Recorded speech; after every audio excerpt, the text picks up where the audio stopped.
Hello friends, आज आपण बघू हिस्ट्रीमधले काही महत्त्वाचे अतिमहत्त्वाचे पॉईंट. ओके. सामाजिक व धार्मिक सुधारणा चळवळी भारतातील आणि महाराष्ट्रातील. ब्राह्मो समाजाबद्दल बघा. ब्राह्मो समाज स्थापना झाली होती 1828मध्ये. राजाराम मोहन रॉय यांनी केली होती. उद्देश काय होता? हिंदू धर्माची शुद्धी व एकेश्वरवादाची शिकवण. आणि याला आधार होता बुद्धिप्रामाण्याबरोबरच वेद व उपनिषदांवर होता. ओके. आधार कशाचा होता? बुद्धिप्रामाण्याबरोबर वेद आणि उपनिषद. आठवड्याची प्रार्थना वेळची राजाराम मोहन राय व त्यांच्या मृत्यूनंतर रामचंद्र विद्याबागीश हे घेऊ लागले होते आठवड्याची प्रार्थना.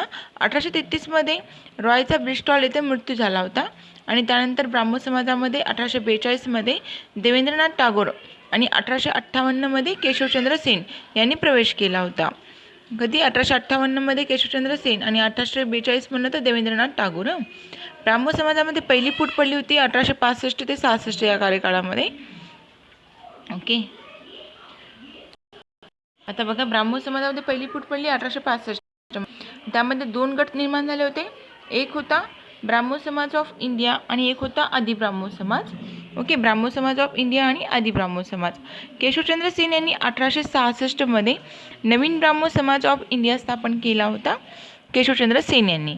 आणि मूळचा गट जो होता देवेंद्रनाथ टागोरच्या नेतृत्वाखाली आदि ब्राह्मो समाज स्थापन केला होता. ओके. याचे मत काय? आता जे होता ब्राह्मो समाज ऑफ इंडिया, त्याचं मत काय होतं की म्हणजे जाती व्यवस्था समूळ नष्ट झाली पाहिजे. ब्राह्मो धर्म हिंदू धर्मापेक्षा वेगळा आहे असं त्याचं मत होतं. आणि आदि ब्राह्मो समाजाचं जाती व्यवस्थेची ताठरता कमी व्हावी आणि ब्राह्मो धर्म हाच हिंदू धर्म आहे. ओके. हे आदि ब्राह्मो समाजाने म्हटलं होतं की ब्राह्मो धर्म हाच हिंदू धर्म आहे. आणि ब्राह्मो समाजाने काय म्हटलं? ब्राह्मो समाज ऑफ इंडिया ब्राह्मो धर्म हिंदू धर्मापेक्षा वेगळा आहे असं म्हटलं होतं. आणि हेच कारण होतं त्यांच्यामध्ये फूट पडण्याचं 1866मध्ये. ओके. त्यानंतर केशवचंद्र सेन यांच्या विचारांमध्ये आणि कृतीमध्ये फरक पडला होता. जसं की आता नेटिव्ह मॅरेज ॲक्ट होता 1872मध्ये संमत होण्यासाठी प्रयत्न केले आणि आपल्या स्वतःच्याच मुलीचा विवाह कुचबिहारच्या राजाशी लावला होता. आणि ज्यामध्ये दोघांनी संमतीवर पार पण केलं नव्हतं. ओके. जे वय ठरवलेलं होतं त्या वयाच्या म्हणजे कमी वयातच त्यांचं लग्न झालं. त्यांच्या मुलीचं मुलासाठी होतं 18 वर्ष आणि मुलींसाठी होतं 14 वर्ष ठरवलेलं.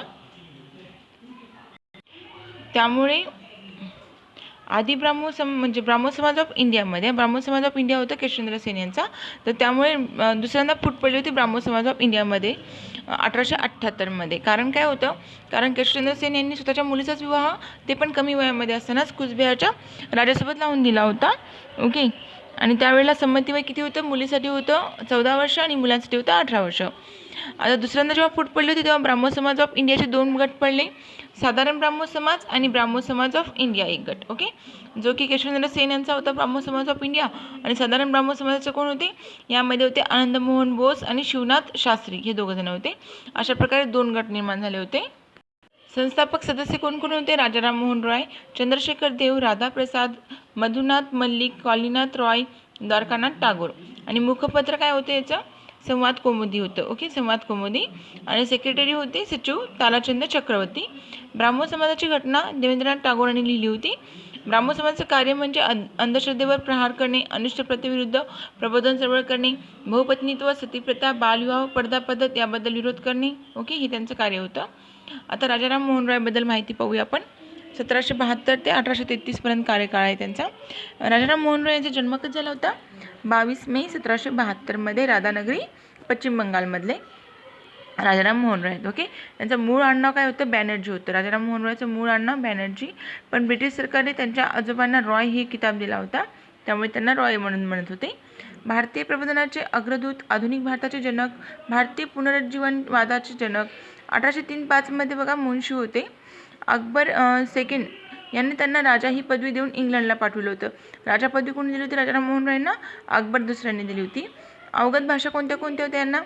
संस्कृत होती, पार्शियन, अरेबिक, इंग्रजी, लॅटिन, ग्रीक, हिब्रू आणि फ्रेंच. भरपूर साऱ्या भाषा त्यांना अवगत होत्या. 1809मध्ये पार्शियन भाषेमध्ये त्यांनी तुफत उल मुहाहिदीनी एकेश्वरवादासाठी देणगी दिली होती. ओके. 1815मध्ये आत्मीय सभा स्थापन केला होता. एकेश्वरवादाच्या प्रसारासाठी फारसे महत्त्व पण या सभेला मिळाले नाही. 1828मध्ये ब्राह्मो समाज स्थापन केला होता आणि पहिले सेक्रेटरी बनले होते ताराचंद चक्रवर्ती, कारण इंग्रजी भाषेचा वापर केला होता त्यांनी. 1829मध्ये सतीबंदी कायद्याच्या बाजूने जन्मत बंगाल प्रांतामध्ये आणि मुंबईमध्ये नानाशंकर शेठ. सतीबंदी कायद्याच्या बाजूने जनमत नाही का, बंगाल प्रांतामध्ये म्हणलं तर राजा राममोहन राय आणि मुंबईमध्ये म्हणलं तर नानाशंकर शेठ यांनी पण सपोर्ट केला होता. 1817 हिंदू कॉलेज स्थापन झालं होतं कलकत्त्याला डेव्हिड हेअरच्या मदतीने. ओके, हिंदू कॉलेज स्थापन केलं राजा राममोहन रायनी 1817 कलकत्त्यामध्ये. कुणाच्या मदतीने? डेव्हिड हेअरच्या मदतीने. 1825 वेदांत कॉलेज स्थापन करण्यात आलं होतं. 1825 वेदांत कॉलेज. ओके, भारतीय व पाश्चात्य दोन्ही पण शिक्षण यामध्ये दिलं जायचं वेदांत कॉलेजमध्ये. आणि त्यांचे वृत्तपत्र कोणते होते बघा, 1821 होतं संवाद कौमुदी. बंगाली भाषेतून हे पाक्षिक होतं. संवाद कौमुदी पाक्षिक होतं त्यांचं 1821 बंगाली भाषेतून होतं ते. आणि 1822 मिरात उल अखबार जे होतं ते पार्शियन भाषेतलं होतं वृत्तपत्र. ओके, पार्शियन भाषेमध्ये. बेंथम यांनी रॉय यांचा उल्लेख मानवजातीचे सेवक असा केला आहे. इंग्लंडच्या हाऊस ऑफ कॉमन्समध्ये साक्ष दिली होती त्यांनी की असे करणारे प्रथम भारतीय होते. इंग्लंडच्या हाऊस ऑफ कॉमन्समध्ये साक्ष देणारे ते पहिलेच भारतीय होते.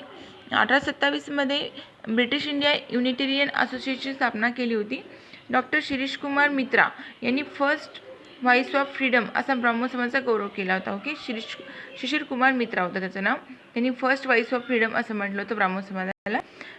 ब्राह्मणिकल बेंथम रॉय यांचा उल्लेख मानवजातीचे सेवक असा केला आहे. इंग्लंडच्या हाऊस ऑफ कॉमन्समध्ये साक्ष देणारे ते पहिले भारतीय होते. 1827 ब्रिटिश इंडिया युनिटेरियन असोसिएशनची स्थापना केली होती. डॉक्टर शिशिर कुमार मित्रा यांनी फर्स्ट व्हॉइस ऑफ फ्रीडम असे ब्राह्मो समाजाचा गौरव केला आहे.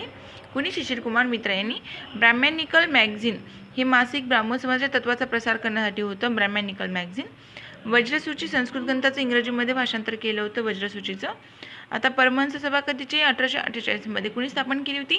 दादोबा पांडुरंग तरखडकर यांनी. कुठे स्थापन केली होती? मुंबईमध्ये. ओके, आता प्रवर्तक बघा, रामचंद्र बाळकृष्ण जयकर, लक्ष्मण शास्त्री हळबे, भिकोबा दादा चव्हाण, मोरोबा विनोबा, मदन श्रीकृष्ण, आत्माराम पांडुरंग आणि दादोबा पांडुरंग एवढे जण यामध्ये होते. ओके, या सभेमधून बघा गुप्त सभांना दादोबा तरखडकर हजर राहत असत. बघा, या सभेच्या गुप्त सभांना दादोबा तरखडकर हजर राहत नसत. ओके, पण जगतवासी आर्य या टोपण नावाने लिहिलेले धर्मविवेचन ग्रंथ, ओके, जगतवासी आर्य या टोपण नावाने लिहिलेले धर्मविवेचन ग्रंथ सभासदांना वाचायला दिलं जायचं. जगतवासी आर्य या टोपण नावाने कोण लिखाण करायचं? दादोबा तरखडकर करायचे. ओके, तर बघा यामध्ये परमहंसाच्या सभेचे अध्यक्ष कोण होते? तर रामचंद्र बाळकृष्ण जयकर होते. प्रभाव होता ख्रिश्चन धर्माचा. कार्य गुप्तपणे चालत असे. शाखा याची पुण्यामध्ये होती, अहमदनगर, सातारा आणि बेळगावमध्ये. सभासदांची नावे फुटल्याबरोबर ही संख्या बरखास्त झाली होती. वर्तमानपत्रामध्ये प्रकाशित झाली होती नावं त्यांची, म्हणून मग नाही काय लगेच ही परमहंस सभा, कारण ही गुप्त संघटना होती त्यामुळे ती मग बरखास्त झाली होती. याचा उद्देश काय होता परमहंस सभेचा, जी की 1848 स्थापन झाली होती? जातीभेद मानू नये. ओके, याचा उद्देश बघा, जातीभेद मानू नये, मूर्तीपूजा पण मान्य नव्हती, एकेश्वरवादाचा पुरस्कार केला होता. एकच ईश्वर आहे असं म्हटलं होतं. स्त्रिया महार मागादी, लोकांना विद्या द्यावी, सर्वांशी बंधुत्वाच्या भावनेने वागावे, पुनर्विवाहास प्रेरणा द्यावी. ओके, हा उद्देश होता परमहंस सभेचा. मानव धर्मसभा. आता मानव धर्मसभा स्थापन झाली होती 22 जून 1844 ओके, 1844 मानव धर्मसभा सुरतमध्ये झाली होती. आणि स्थापन कोणी केली होती? दुर्गाराम मंचाराम, दिनमणी शंकर, दलपतराय यांच्या सहकार्याने स्थापन करण्यात आली होती मानव धर्मसभा. प्रचारासाठी धर्मविवेचन हा ग्रंथ लिहिला होता दादोबा पांडुरंग तरखडकर यांनी. पुरस्कार कशाचा केला होता? तर एकाच ईश्वर एकच आहे, मनुष्य मात्राची जात पण एक आहे, धर्म एक आहे, परमेश्वर प्राप्तीसाठी भक्ती करावी, सर्वांशी समानतेने वागावे, हे त्याचे उद्देश होता. ओके, मानव धर्मसभेचा. दादोबा पांडुरंग तरखडकर 1814 ते 1882 हा कार्यकाळ आहे. ओके, आता 200 वर्ष त्यांना 2014 पूर्ण झालेली आहेत. दादोबा पांडुरंग तरखडकर दुभाषिक होते. ओके, म्हणजे ट्रान्सलेटर होते. मूळ घराणे वसईजवळ तरखडचे असल्याने त्यांचं आडनाव तरखडकर पडलं होतं. मराठी भाषेचे व्याकरणकार पण म्हणतात तरखडकरांना. आणि जन्म झाला होता 9 मे 1814 मुंबईमध्ये. मराठी व्याकरणाचे पाणिनी असेही त्यांना म्हणतात. जावरा संस्थानाच्या नवाबाचे शिक्षक म्हणून त्यांनी कार्य केलं होतं. अक्कलकोटमध्ये जांभेकर म्हणायचे. ओके, अक्कलकोटमध्ये जर त्यांनी शिक्षक म्हणून कार्य कोणी केलं तर जांभेकरांनी. आणि जावरा संस्थान जर म्हटलं तर तरखडकर असं आहे ते. ओके, 1842 ट्रेनिंग कॉलेजच्या संचालकपदी नियुक्ती करण्यात आली होती. 1852 डेप्युटी कलेक्टर म्हणून नेमणूक झाली होती अहमदनगरमध्ये. आणि जेव्हा ते डेप्युटी कलेक्टर होते 1852 तेव्हा त्यांनी बिल्लांचा बिमोड पण केला होता. 1852 साल लक्षात ठेवूया.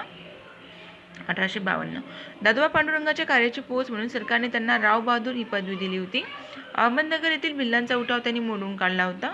ओके, त्यामुळे त्यांना राव बहादूर ही पदवी मिळाली होती. प्रार्थना समाजाची स्थापना झाली होती मुंबईमध्ये 31 मार्च 1867ला आणि पहिली सभा भरली होती आत्माराम तरखडकरांच्या घरी भरली होती. प्रार्थना समाजाची पहिली सभा ही आत्माराम तरखडकरांच्या घरीच भरली होती. याला वारसा भागवत धर्माचा होता. प्रेरणा केशवचंद्र सेनकडून घेतली होती. संस्थापक होते तरखडकर आणि 3 जण होते तरखडकर. ओके, आत्माराम तरखडकर, दादोबा पांडुरंग तरखडकर आणि भास्कर पांडुरंग तरखडकर. ओके, हे तिघही भाऊ होते. प्रार्थना समाजाचे 3 जण तरखडकर हे होते संस्थापक. ओके, आत्माराम, दादोबा आणि भास्कर. आणि इतर सदस्य कोण कोण? वामन, आबाजी मोडक, न्यायाधीश चंदावरकर आणि भांडारकर. सुबोध पत्रिका प्रार्थना समाजाचं मुखपत्र होतं. ओके, प्रार्थना समाजाचं मुखपत्र कोणतं आहे? सुबोध पत्रिका. मुंबई गिरगाव भागामध्ये स्वतःची इमारत होती त्यांची, त्या प्रार्थना समाजाची. ओके, प्रार्थना समाजाचे तत्व बघूया. परमेश्वर एक आहे व तो सर्व विश्वाचा निर्माता आहे. परमेश्वर अवतार घेत नाही, हे पण त्यांचं तत्व होतं. परमेश्वराने कोणताही धर्मग्रंथ लिहिला नाही, असं प्रार्थना समाजाचं तत्व होतं. जोशींनी सोशल सर्व्हिस लीग असोसिएशन स्थापन केलं होतं बघा. पंढरपूरमध्ये अनाथ बालकाश्रम स्थापन केलं होतं. मजुरांसाठी मुंबईमध्ये रात्रशाळा. गोखलेंनी भारत सेवक समाज स्थापन केला आहे. विरा शिंदेंनी डिप्रेस्ड क्लास मिशन स्थापन केलं आणि रानडेंनी विधवा विवाह उत्तेजक मंडळ स्थापन केलं आहे. ओके, महादेव रानडेंनी विधवा विवाह उत्तेजक मंडळ स्थापन केलं. ही कार्य करून पण प्रार्थना समाज हिंदू धर्मियांना आपल्या कार्यामध्ये सहभागी करून घेऊ शकला नाही. कारण काय होतं तर समाजाच्या अनुयायांच्या कृतीमध्ये आणि वर्तनामध्ये विसंगती होती. ओके, सांगणं एक होतं आणि करणं एक होतं. त्यांना समाजाची जवळीक साधता आलीच नाही. ब्रिटिश सत्तेचे समर्थन त्यांनी केलं होतं. ओके, त्यामुळे त्यांना म्हणजे हिंदू धर्मियांनी आपल्या कार्यामध्ये सहभागी करून घेतलं नव्हतं. प्रार्थना समाजाचे सेक्रेटरी होते बाळ मंगेश वांगळे आणि घोषवाक्य होतं love of God in the service of man. Okay, love of God in the service of man. प्रार्थना समाजाच्या उपासनेसाठी प्रार्थना मंदिर 1872मध्ये. इंजिनियर होते हरिश्चंद्र सदाशिव. सत्यशोधक अधिवेशनाची सुरुवात झाली होती 1911 पासून आणि त्याचे अध्यक्ष होते रामय्या व्यंकय्या अय्यावरू. ओके, अध्यक्ष कोण येतं? सत्यशोधक अधिवेशनाचे अध्यक्ष रामय्या व्यंकय्या अय्यावरू. 1911 पासून स्टार्ट झालं होतं. सत्यशोधक समाजाची स्थापना झालेली आहे 24 सप्टेंबर 1873मध्ये पुण्यामध्ये. 60 लोकांची उपस्थिती होते त्यावेळेला झालं होतं सत्यशोधक समाज स्थापना. पुणे थिएटरमध्ये महात्मा फुले यांनी स्त्रियांचा निबंध वाचनाचा कार्यक्रम पण घडवून आणला होता. संस्थापक आहेत सत्यशोधक समाजाचे महात्मा फुले आणि मूळ उद्दिष्ट काय तर बहुजन समाजाला धार्मिक आणि सामाजिक गुलामगिरीमधून मुक्त करणे हा मूळ उद्दिष्ट आहे सत्यशोधक समाजाचा. याचं तत्व काय? ईश्वर एकच असून तो निर्गुण निराकार आहे. सर्व माणसे एकाच परमेश्वराचे लेकरे आहेत. परमेश्वराच्या प्राप्ती आणि प्रार्थनासाठी पुरोहिताची गरज नाही आहे. मानवाला जातीमुळे नव्हे तर गुणांमुळे श्रेष्ठत्व मिळतं. सत्यशोधक समाजाच्या प्रचारासाठी कृष्णराव भालेकर यांनी 1877मध्ये दीनबंधू हे साप्ताहिक गावातून कर्ज काढून चालवलं होतं. ओके, तानुबाई बिर्जे संपादक झाल्या होत्या. ह्या पहिल्या महाराष्ट्रातील दलित स्त्री संपादक होत्या. नाव लक्षात ठेवूया, तानुबाई बिर्जे ह्या पहिल्या महिला संपादक आहेत. शपथेमध्ये आपण इंग्रजी सत्तेशी एकनिष्ठ राहू असं होतं. ओके, शपथ काय होती सत्यशोधक समाजाची? आपण इंग्रजी सत्तेसोबत एकनिष्ठ राहू. आणि ब्रीदवाक्य काय होतं सत्यशोधक समाजाचं? सर्व साक्षी जगतपती त्याला नकोची मध्यस्थी. आणि सेक्रेटरी होते नारायणराव गोविंदराव कडलक. सेक्रेटरी कोण येतं? नारायण गोविंदराव कडलक हे आहेत सेक्रेटरी. सत्यशोधक समाजाची प्रार्थना दर रविवारी होत असे. निसर्गाला निर्मिक हा शब्द वापरला होता. सत्यशोधक समाजातर्फे अंबालहरी हे वृत्तपत्र चालवलं जात होतं. ओके, अंबालहरी नावाचं वृत्तपत्र होतं सत्यशोधक समाजाचं. सत्यशोधक समाजाच्या पद्धतीने पहिला विवाह झाला होता सीताराम आल्हाट आणि राधाबाई निंबकर यांचा. ओके, सत्यशोधक समाजाच्या पद्धतीने पहिला विवाह सीताराम आल्हाट आणि राधाबाई निंबकर. मुस्लिम सत्यशोधक समाजाची स्थापना झाली होती हमीद दलवाई. ओके, ही चळवळ परिवर्तनीय आणि कृतिशील होती. सत्यशोधक समाजाकडून बडोदा, वत्सल, राघव व भूषण, अंबालहरी ही वृत्तपत्र चालवली गेली. सत्यशोधक समाजाच्या दुसऱ्या वार्षिक समारंभामध्ये डॉक्टर घोले यांना अध्यक्षपद देण्यात आलं होतं. कुणाला? डॉक्टर घोले यांना. आता सत्यशोधक चळवळ आणि शाहू महाराज यांच्याबद्दल बघूया. महात्मा फुले व त्यांच्या सत्यशोधक चळवळीचा विचार महाराष्ट्रामध्ये पोहोचवण्याचं काम शाहूंनी केलं होतं. 11 जानेवारी 1911मध्ये कोल्हापूरमध्ये सत्यशोधक समाज शाखा स्थापन झाली होती आणि त्याचे अध्यक्ष बनले होते भास्करराव जाधव. ओके, यामध्ये 1913पर्यंत 150 सभासद झाले होते. पदाधिकारी होते महादेव डोंगरे, हरिभाऊ चव्हाण, भास्करराव जाधव आणि विठ्ठल डोणे. कोल्हापूर सत्यशोधक समाजाच्या शाखेसाठी शाहूंनी गंगावेशीमध्ये 4 गुंठे मोफत जागा दिली होती, पण शाहू हे सत्यशोधक चळवळीचे पूर्णपणे समरस कधीच झाले नाहीत. कोल्हापूर सत्यशोधक समाज हा 11 जानेवारी 1911ला स्थापन झाला होता. अध्यक्ष कायमस्वरूपी होते भास्करराव जाधव, उपाध्यक्ष अण्णासाहेब लट्टे, कार्यवाहक होते हरिभाऊ चव्हाण आणि पहिली परिषद झाली होती कोल्हापूर सत्यशोधक समाजाची 17 एप्रिल 1911 मध्ये पुण्यामध्ये. दुसरी परिषद झाली होती एप्रिल 1912 मध्ये नाशिकमध्ये. 1916 मध्ये निपाणी येथे सत्यशोधक समाजाची परिषद भरून त्यात महाराष्ट्राचे उपदेशक म्हणून वालचंद्र रामचंद्र कोठारी यांना नेमण्यात आलं होतं. 1916 मध्ये जी निपाणीमध्ये सत्यशोधक समाजाची परिषद भरली होती तिथं अध्यक्ष कोण होते? ओके, वालचंद्र रामचंद्र कोठारी होते. घरचा पुरोहित हे भास्करराव जाधव यांचं पुस्तक आहे. घरचा पुरोहित भास्करराव जाधव. महात्मा फुले यांचं मूळ आडनाव होतं गोरे.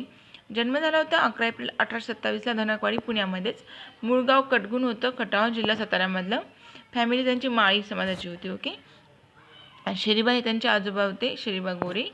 ओके, ते बघा फॅमिली चार्ट दिला. त्यांच्या आजोबाचं नाव शरीबा गोरे. ओके, त्यांचा मुलगा गोविंदराव, राणोजी आणि कृष्णा हे 3 मुलं होते. त्यापैकी गोविंदराव यांच्या पत्नीचं नाव होतं चिमणाबाई. गोविंदराव आणि चिमणाबाई यांच्यापासून जो मुलगा झाला होता ते होते महात्मा ज्योतिबा फुले. महात्मा ज्योतिबा फुले. ओके, यांच्या आईचं नाव काय मग? चिमणाबाई आणि वडिलांचं नाव गोविंदराव. महात्मा ज्योतिबा फुले यांचा विवाह झाला होता सावित्रीबाईंसोबत आणि त्यांना झाला होता जो मुलगा हा त्यांचा म्हणजे स्वतःचा मुलगा नव्हता, दत्तक मुलगा होता, यशवंत. ओके, यशवंत. ज्योतिबांचा सांभाळ सगुणाबाई क्षीरसागर यांनी केला होता, आत्याबाई होती ती. विवाह सावित्रीबाईंसोबत नायगावच्या खंडोजी नेवासे पाटलांची कन्या होती ती. 9 वर्षाची असतानाच त्यांचा विवाह झाला होता. महात्मा फुले तेव्हा 13 वर्षाची होती विवाहाच्या वेळेला. शिक्षण त्यांचं प्राथमिक पंतोजीच्या शाळेमध्ये पुण्यामध्ये झालं होतं, मराठी शिक्षण. माध्यमिक स्कॉटिश मिशनरी इंग्रजीमध्ये.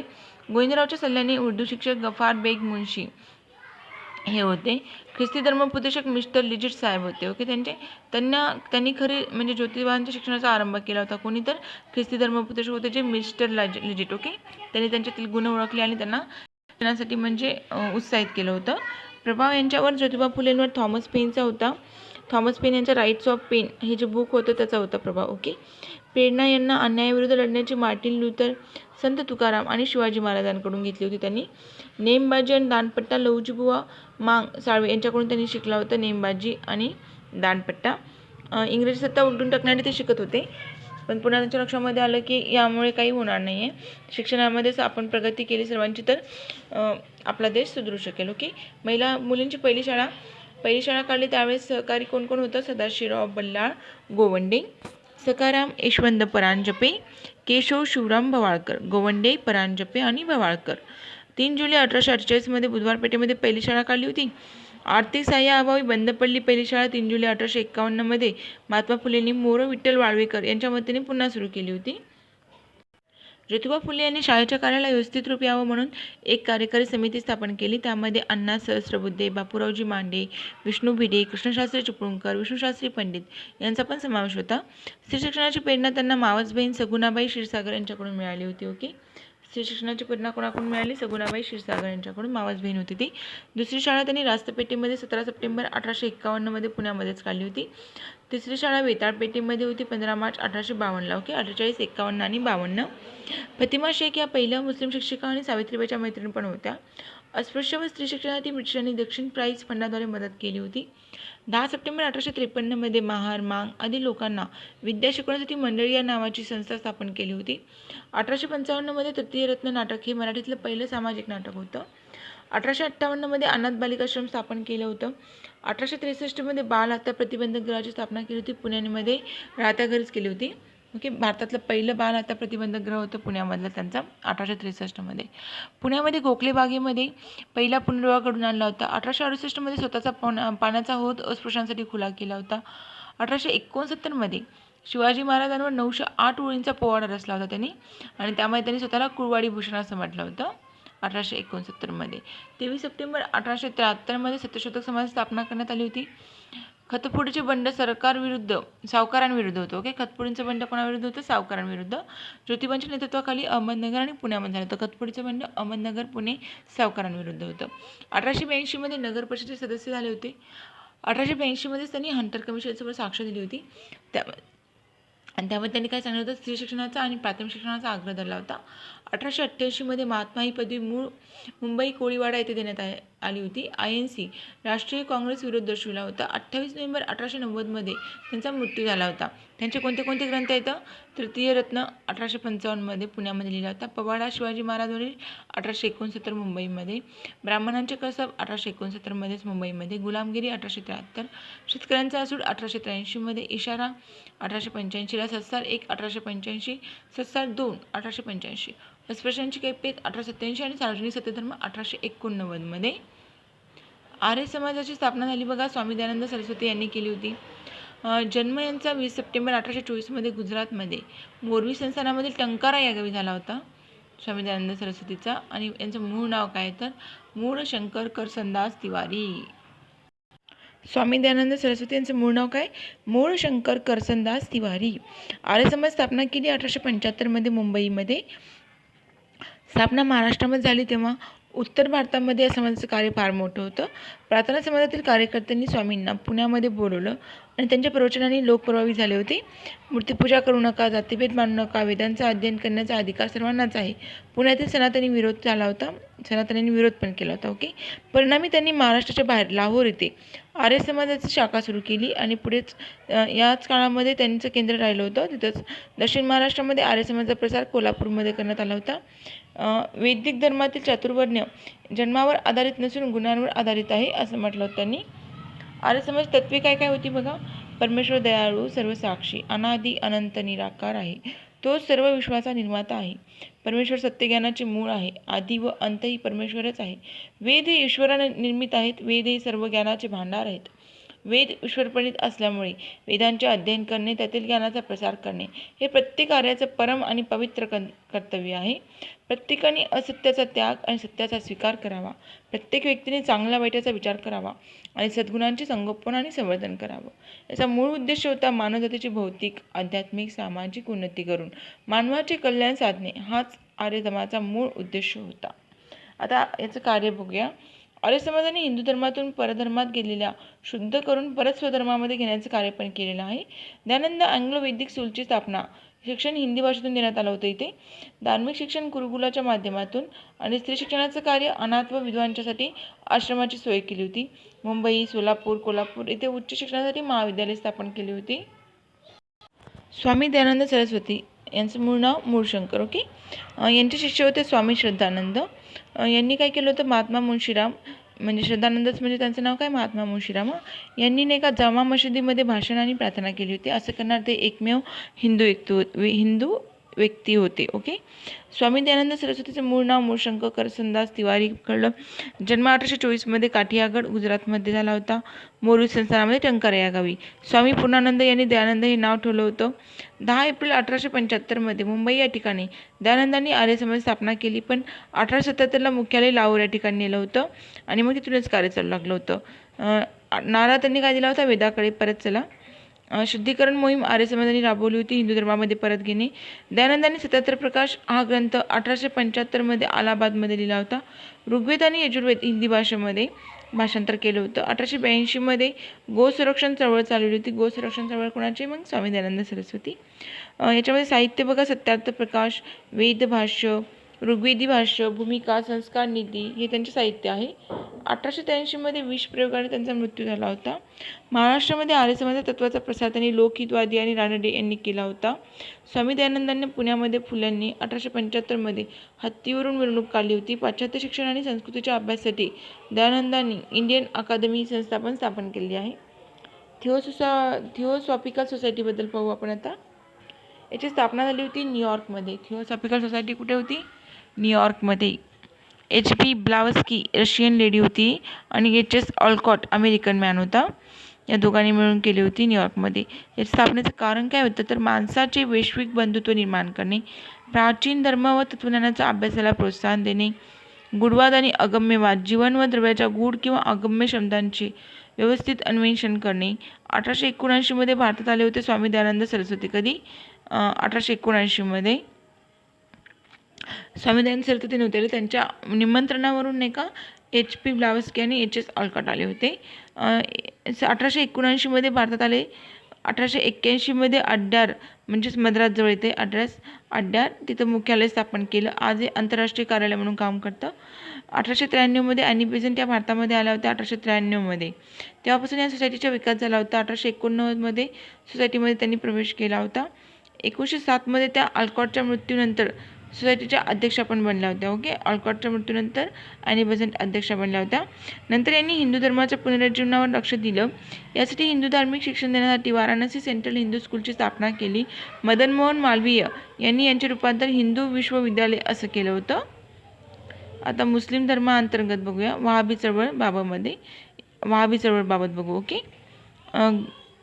पाश्चात्य प्रभावाविरुद्ध मुस्लिमांची झालेली सर्वप्रथम प्रतिक्रिया वहाबी आंदोलन आणि वजीउल्लाह आंदोलन या नावाने ओळखलं जातं. 1857च्या उठावामध्ये वहाबीने सहभाग घेतला होता.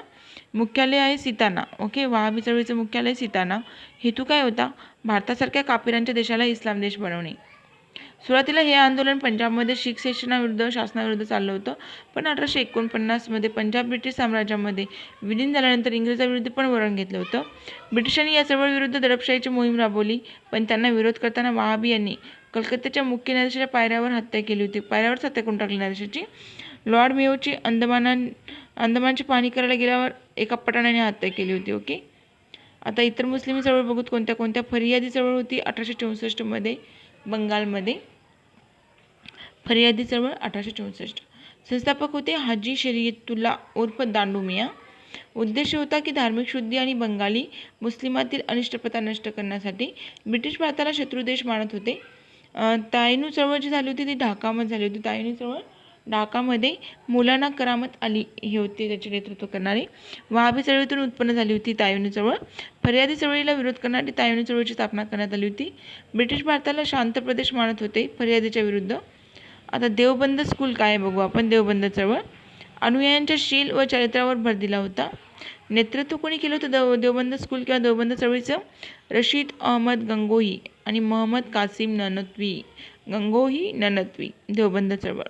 उद्देश होता की परकीय शासकांविरुद्ध जिहादची भावना कायम ठेवणे. आधुनिक शिक्षणावर आधारित अलीगड चळवळीची एकदम विरोधी देवबंद चळवळ होती आणि यातच मूळ इस्लामचे शिक्षण दिले जात असे. देवबंद चळवळीने 1885मध्ये स्थापन झालेल्या राष्ट्रीय काँग्रेसचे स्वागत केले होते. 1866मध्ये उत्तर प्रदेशमध्ये सहारनपूर जिल्ह्यामध्ये देवबंद स्कूलची स्थापना करण्यात आली होती. 1866मध्ये. Okay, Deoband school. अहमदिया आंदोलन बघू आता. पंजाबमध्ये झालं होतं फरीदकोट इथे. नेतृत्व कोणी केलं होतं अहमदिया आंदोलनाचं? मिर्झा गुलाम अहमद. कशासाठी स्थापन झाली होती? आर्य समाज आणि ख्रिश्चन मिशनरी यांनी जे सुरू केलं होतं धर्मांतराच्या कार्यास विरोध करण्यासाठी आणि सर सय्यद अहमद खान यांच्या अलीगड चळवळीला विरोध करण्यासाठी. खाकसार काय तर मुस्लिमांची लढाऊ संघटना स्थापन केली, त्याला खाकसार असं म्हणतात. मुस्लिमांची लढाऊ संघटना खाकसार. अहरार चळवळ काय होती? जहाल राष्ट्रवादी चळवळ होती. नेतृत्व केलं होतं अहरार चळवळीचं अहमद अली आणि हकीम अजल खान आणि इमाम. ओके, अहमद अली, हकीम अजमल खान आणि इमाम. टिट्टू मीरची चळवळ झाली होती बंगालच्या ग्रामीण भागामध्ये इस्लाम धर्माचा प्रसार करण्यासाठी. टिट्टू मीर म्हणलं तर इस्लाम धर्माचा प्रचार. सर सय्यद अहमद खान मुस्लिम धर्माअंतर्गत सुधारणा चळवळीवर जर आयोगाला प्रश्न विचारला असेल तर साधारणतः त्यांच्यावर प्रश्न पण विचारला जातो. ओके, आता सर सय्यद अहमद खानबद्दल बघू. 1870मध्ये दिल्ली येथे झाला होता त्यांचा जन्म. 1857च्या उठावामध्ये ते ब्रिटिशांशी एकनिष्ठ राहिले होते. त्यांनी 1859मध्ये the cause of Indian mutiny या नावाचं हे लिहिलं होतं बघा ग्रंथ. 1857च्या उठावावर होता तो. 1888मध्ये ब्रिटिश सरकारने त्यांना सर ही पदवी दिली होती. त्यांनी मुस्लिम धर्माअंतर्गत अनेक सुधारणा केल्या होत्या. पडदा, पिरी मुरादी पद्धत, कुराणावरील भाष्य हा ग्रंथ त्यांनी लिहिला होता. 1864मध्ये सायंटिफिक सोसायटीची स्थापना पण केली होती सर सय्यद अहमद खान यांनी. सुरुवातीच्या काळामध्ये त्यांनी हिंदू मुस्लिम एकतेवर भर दिला होता. ते म्हणायचे की हिंदू आणि मुसलमान दोघेही पवित्र गंगा यमुनेच्या पाण्यावर तरंगतात. ओके, जगतात म्हणले होते. सर सय्यद अहमद खान काय म्हणलं होतं? हिंदू आणि मुस्लिम दोघेही पवित्र गंगा यमुनेच्या पाण्यावर जगतात. हिंदुस्थानामध्ये राहणारे सर्वच हिंदू आहेत. सौंदर्यशालिनी भारतवधूचे हिंदू व मुस्लिम हे दोन तेजस्वी नेत्र आहेत, अशी मत व्यक्त करणारे सर सय्यद अहमद खान. काँग्रेसची स्थापना होताच त्या राष्ट्रीय संस्थेचे सहकार्य देणे लांबच, उलट मुस्लिमांनी काँग्रेसपासून दूर राहावं असं आवाहन केलं होतं. आपल्या विचारांच्या प्रचारासाठी त्यांनी 1870मध्ये तहजीब उल अखलाक हे मासिक पण सुरू केलं होतं आणि त्यांनी लोकशाही शासन पद्धती विरोध पण दाखविला होता. जीवनभर आधुनिक पाश्चात्य शिक्षणाचा प्रसार करणे हे त्यांनी प्रयत्न केले होते. 1857मध्ये अलीगडमध्ये मोहम्मद अँग्लो ओरिएंटल स्कूलची स्थापना झाली होती. 1877मध्ये कॉलेजचा दर्जा मिळाला होता. कॉलेज दरवाजे सर्व भारतीयांना खुले केले होते. 1920मध्ये विद्यापीठाचा दर्जा देण्यात आला होता. अलीगड मुस्लिम विद्यापीठ बनलं होतं. नंतर 1886मध्ये मोहम्मद एज्युकेशनल कॉन्फरन्स पहिल्यांदाच भरवली होती. उद्देश काय होता याचा की शैक्षणिक समस्या सोडवणे. यांनीच अलीगड स्कूल अलीगड चळवळ चालवली होती. ओके. सर मोहम्मद इक्बालबद्दल बघू. जन्म यांचा सियालकोटमध्ये झाला होता. आधुनिक भारताचे एक महान कवी म्हणतात सर मोहम्मद इक्बालला. इक्बाल यांनी सारे जहाँ से अच्छा हिंदुस्तान हमारा ही कविता लिहिली आणि या काळामध्ये राष्ट्रवादी विचार दिसून येतात. पण त्यांनी जेव्हा इंग्लंड जर्मनीला भेट दिल्यानंतर त्यांचा दृष्टिकोन बदलून गेला. मुस्लिम लीगचे अध्यक्ष म्हणून निवड झाली होती 1930मध्ये अलाहाबादमध्ये. त्यात त्यांनी भारतातील मुस्लिमांसाठी स्वतंत्र राष्ट्राची कल्पना मांडली होती. भारतातील लोकशाहीला विरोध पण केला होता. त्यांनी दुसऱ्या गोलमेज परिषदेलाही बोलण्यात आलं होतं. ओके. आता मुस्लिम लीगबद्दल बघूया. मुस्लिम लीग ऑल इंडिया मुस्लिम लीगचे पहिले अध्यक्ष होते आगा खान. स्थापना झाली होती 1906मध्ये लॉर्ड मिंटोच्या म्हणजे शिमला शिष्टमंडळानुसार. ठिकाण होतं ढाक्यामध्ये. मुस्लिम लीगचे संस्थापक होते नवाब सलीम उल्ला आणि आगा खान. मुस्लिम लीगचे पहिले वार्षिक अधिवेशन झाले होते 19-30 डिसेंबर 1907मध्ये. अदमनजी पिरभाय यांच्या अध्यक्षतेखाली घराचे इथं भरलं होतं. लीगची घटना ग्रीन बुक मौलाना मोहम्मद अली गोवर मुख्यालय लखनौमध्ये. 1908मध्ये लीगची लंडनमध्ये शाखा उघडली. अध्यक्ष होते सईद अमीर. उद्दिष्ट होतं भारतीय मुस्लिमांमध्ये ब्रिटिशांप्रती एकनिष्ठेची भावना निर्माण करणे. भारतीय मुस्लिमांच्या राजकीय हितसंबंधांचे संरक्षण करणे. जिन्नांनी 1913ला मुस्लिम लीगमध्ये प्रवेश केला होता 1913मध्ये. 1920मध्ये त्यांनी काँग्रेसमधून बाहेर पडले होते. आता मौलाना हसरत मोहानी यांनी उर्दू ई मौला नियतकालिक आहे. मौलाना हसरत मोहानीचं उर्दू ई मौला. त्यांनी जहालवादाचं आकर्षण असल्याने अरविंद घोष आणि टिळक यांच्याविषयी आदर वाटत असे. मौलाना अब्दुल वारी अख्वत हे वृत्तपत्र खिलाफतीच्या प्रचारासाठी सुरू केलं होतं. अख्वत मुस्लिम हे हिंदुस्थानचे नागरिक असून त्यांनी हिंदुस्थानची निष्ठा राखली पाहिजे असे देवबंद चळवळी दरम्यान शिबली निमानी यांनी म्हटलं होतं. शिबली निमानी. हिंदू आणि मुस्लिम सुंदर वधूचे 2 डोळे अशी उपमा सय्यद अहमद खान यांनी दिली होती. W. हंटर यांनी द इंडियन मुसलमानाचं वर्णन यामध्ये केलं होतं. बंड करण्यास कमकुवत आहे असं म्हटलं होतं. रहमत अली चौधरी यांनी पाकिस्तानची कल्पना मांडली. मोहम्मद इक्बाल यांनी भारताच्या मुस्लिमांचे स्वतंत्र राज्य असावं असं म्हटलं. मोहम्मद अली जिना यांनी द्विराष्ट्र सिद्धांत मांडला. लीगचा प्रत्यक्ष कृतिदिन 16 ऑगस्ट 1946ला. ओके. प्रत्यक्ष कृतिदिन 16 ऑगस्ट. वहाबीचा उद्देश होता मुसलमानाचं राज्य स्थापन करणे. अलीगड चळवळ sir Syed Ahmad Khan. Mohammedan literary society कोणी अब्दुल लतीफनी स्थापन केली. अहमदिया चळवळ मिर्झा गुलाब अहमद. जामिया मिलिया इस्लामिया म्हणलं तर मोहम्मद अली. अहले हदीस म्हणलं तर सय्यद नजीर. ओके.